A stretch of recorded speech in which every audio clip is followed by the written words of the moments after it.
아멘. 이사야 29장 1절부터 8절까지의 말씀입니다. 이스라엘과 아람 나라가 연합하여 가지고 유다 나라를 1차 공격하고 2차 이제 공격하려고 해요. 그때 유다가 하나님 앞에 죄를 회개하고 하나님의 도움을 간절히 구하기보다 아수르를 찾아가 가지고 구걸을 하죠. 그 아수르가 돕기로 약속을 합니다. 그러나 유다가 의지했었던 그 아수르가 도리어 하나님의 심판의 막대기가 됩니다. 1절입니다. 시작. 슬프다 아리엘이여, 아리엘이여, 다윗이 친 성읍이여, 해마다 절기가 돌아오려니와. 아리엘이라고 하면은 사자라는 뜻의 아리와 하나님이라는 뜻의 엘이 합쳐진 단어입니다. 그래서 아리엘 하면은 하나님의 사자라는 뜻이에요. 여기서는 다윗이 진친 성읍 곧 예루살렘을 뜻합니다. 예루살렘은 하나님이 택하신 백성, 하나님이 통치하시는 나라로서 하나님의 사자와 같죠. 어떤 이방 나라가 감히 넘볼 수 없는 곳이 예루살렘입니다. 그런데 이 아리엘이 이방의 적군에 의해서 괴로움을 당하게 될 것이다 라는 겁니다. 2절입니다. 시작. 내가 아리엘을 괴롭게 하리니 그가 슬퍼하고 애곡하며 내게 아리엘과 같이 되리라. 조금 말이 이상한데요. 아리엘이 아리엘과 같이 되리라 이런 말씀을 하세요. 아리엘인데 이 아리엘이 아리엘과 같이 될 것이다. 두 번째 여기 언급하고 있는 이 아리엘을 영어 성경 NIV 성경으로 보게 되면은 알타, 번제단이라고 이렇게 또 번역을 하고 있어요. 이 아리엘이 문자적으로 하나님의 사자이고 여기서는 예루살렘이 맞지만은 때로는 이 단어가 번제단으로 해석되기도 번역되기도 합니다. 에스겔 43장 15절에 그 번제단 위층의 고가 4척이며 그 번제하는 바닥에서 솟은 뿔이 내시며. 여기 번제단에 해당하는 히브리 단어가 아리엘. 이 아리엘이 이렇게 번제단으로 해석이 될 때가 있어요. 번제단은 놋으로 만들어졌기 때문에 놋제단이라고도 부릅니다.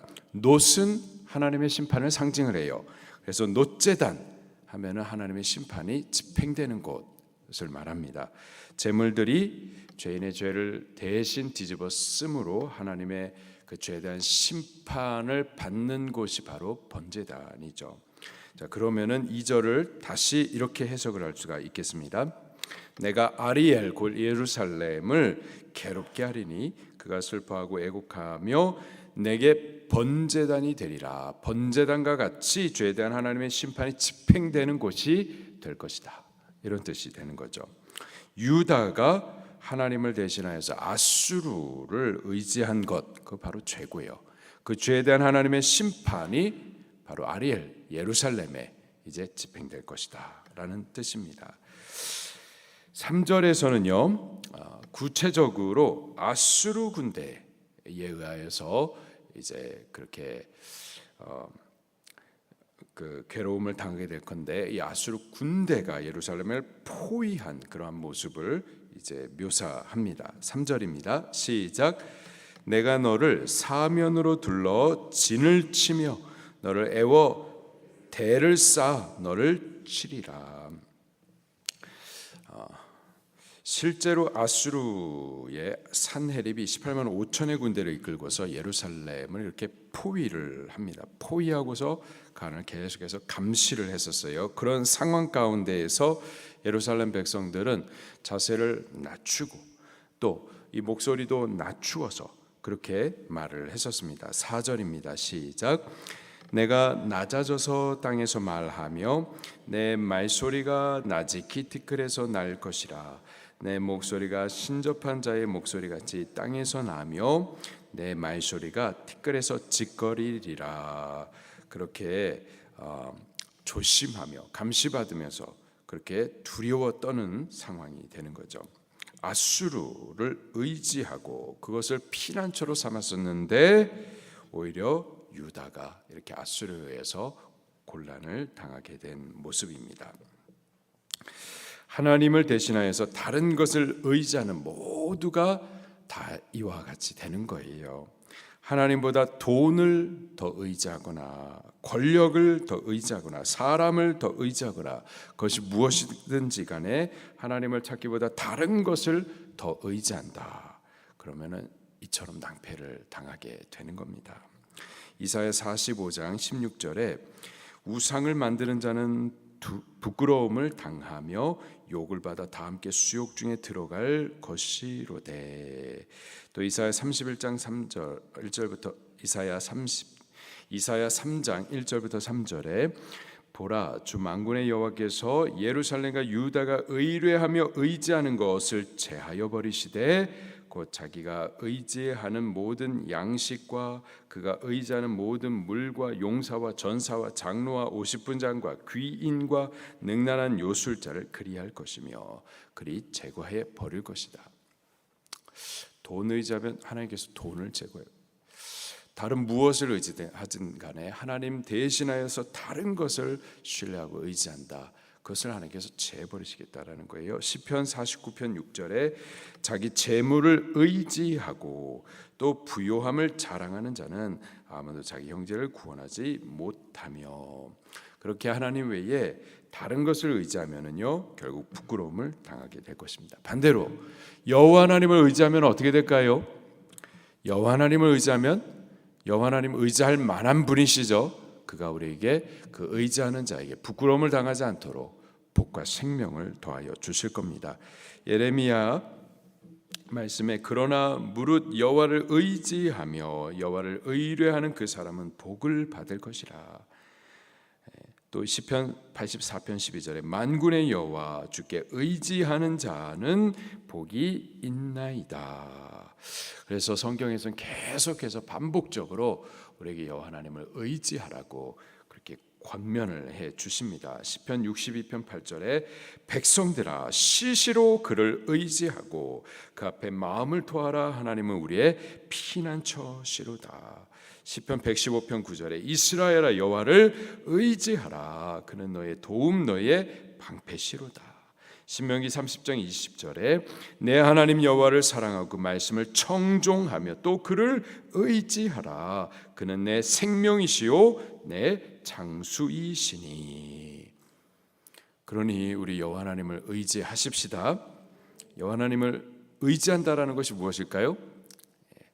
모든 나의 생각과 내 보여지는 판단과 또 세상의 가치들, 또 반대로 내가 손해볼 일들이 다 있을 것들이 뻔히 보이지만은 여호와 하나님의 말씀을 믿고 청종하는 것이 여호와를 의지하는 거예요. 또 내 힘과 내 열심으로 내 방법으로 살려고 하지 말고 여호와 하나님의 주권, 생사화복을 주관하시는 그분께 의지하여 기도하는 것이 의지하는 겁니다. 매일 말씀 먹고 매일 기도하는 것, 그것이 바로 여호와 하나님을 의지하는 거예요. 우리 그렇게 여호와 하나님을 의지하십시다. 아멘.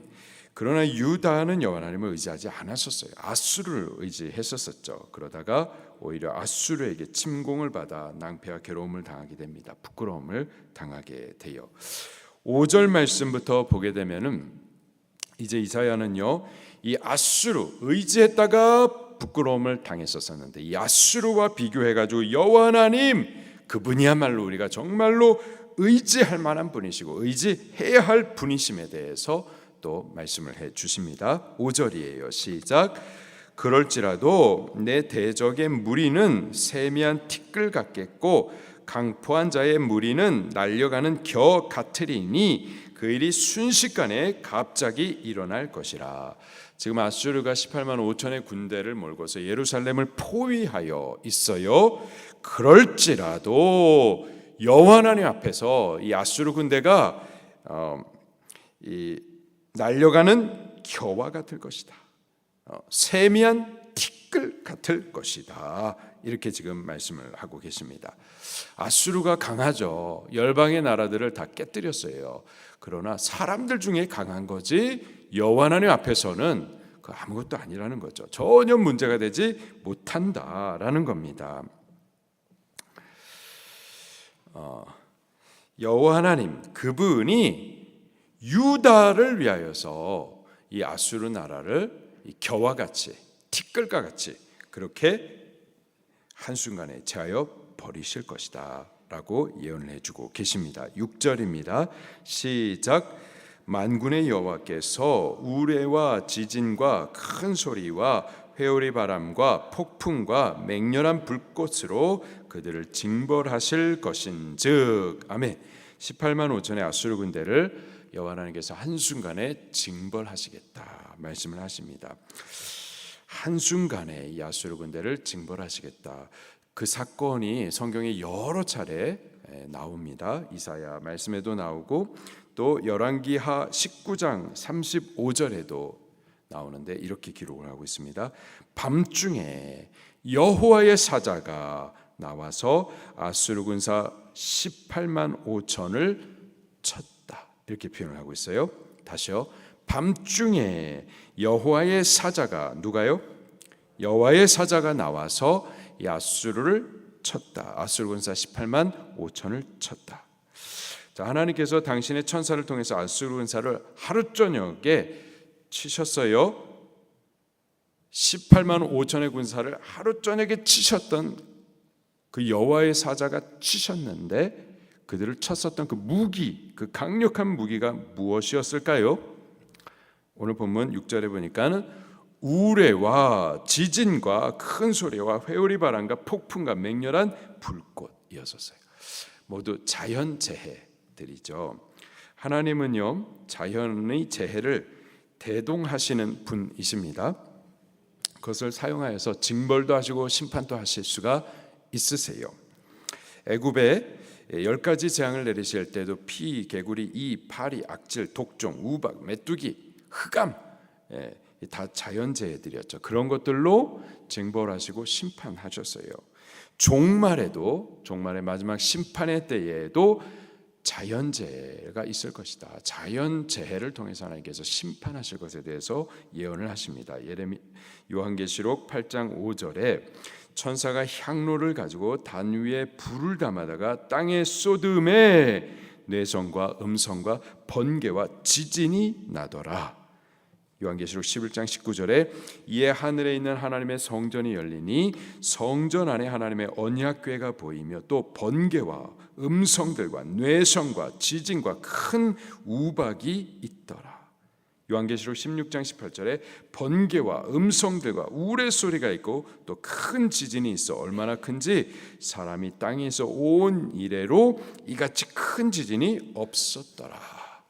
마지막 날에도요 여호와 하나님께서 자연을 갖다가 다 흔들어 가지고 자연 재해를 통하여서 땅을 심판하실 것을 예언하고 계시죠. 자, 그렇다면은 우리나라를 포함해 가지고요 좀 전 세계적으로 나타나는 자연 재해들, 쓰나미도 있고요, 기근과 흉년, 전염병 이런 것에 대해서 이거 우연이다, 있을 수 있는 일이다, 혹은 정부가 대비를 잘 안 해가지고 있게 된 인재다 라고 말하죠. 말하는데 그렇게 다 말하면서도 이거 하나님의 징벌이다 라고는 절대 말하지 못하게 해요.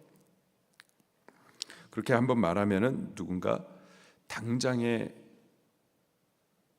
인터넷에 머릿기사로 다 올라오고 또 댓글에 사람들 교회를 향해서 저주하고 욕하고 심지어 교회들도 성도들도 욕하죠. 그래서 교회도 자꾸 말 못하고. 그러나 하나님은 그러신 분이세요. 하나님은 자연을 움직이시고 또 대동하시는 분이십니다. 그 자연을 통하여서 죄에 대해서 징벌하시고 심판하시는 분이 여호와 하나님이세요.